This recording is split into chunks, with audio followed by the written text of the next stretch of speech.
സുപ്രധാനമായ ഒരു വാർത്തയിലേക്കാണ്. National Herald പണം തട്ടിപ്പ് കേസിൽ, കള്ളപ്പണം വെളുപ്പിക്കൽ കേസിൽ സോണിയാഗാന്ധിക്കും രാഹുൽ ഗാന്ധിക്കുമെതിരെ ED കുറ്റപത്രം നൽകിയിരിക്കുന്നു. ദില്ലി റോസ് അവന്യൂ കോടതിയിലാണ് കുറ്റപത്രം നൽകിയിരിക്കുന്നത്. സ്വാതി ചേരുന്നു. സ്വാതി, എപ്പോഴാണ് കുറ്റപത്രം നൽകിയത്? മറ്റ് വിശദാംശങ്ങൾ.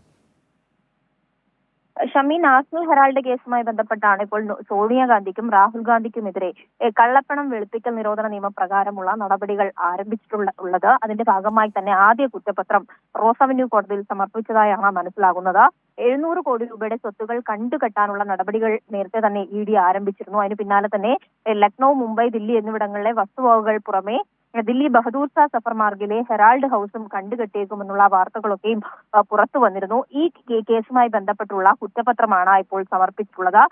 ഏപ്രിൽ 11-ന് AJL സ്വത്തുക്കൾ സ്ഥിതി ചെയ്യുന്ന പ്രദേശത്തെ അധികാര പരിധിയിലുള്ള ദില്ലി, മുംബൈ, ലക്നൌ എന്നിവിടങ്ങളിലെ രജിസ്ട്രാർമാർക്ക് ED നേരത്തെ തന്നെ നോട്ടീസ് അയച്ചിരുന്നു.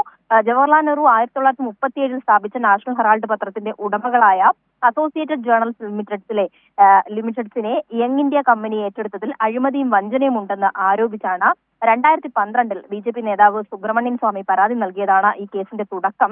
സോണിയാഗാന്ധി, രാഹുൽ ഗാന്ധി, മറ്റ് മുതിർന്ന കോൺഗ്രസ് നേതാക്കൾ എന്നിവരെല്ലാം ചേർന്നുകൊണ്ട് യങ് ഇന്ത്യൻ വഴി 50 ലക്ഷം രൂപയ്ക്ക് AJLന്റെ 2000 കോടി രൂപയിലധികം വിലമതിക്കുന്ന സ്വത്തുക്കൾ തട്ടിയെടുത്തുവെന്നാണ് ആരോപണത്തിൽ പറയുന്നത്.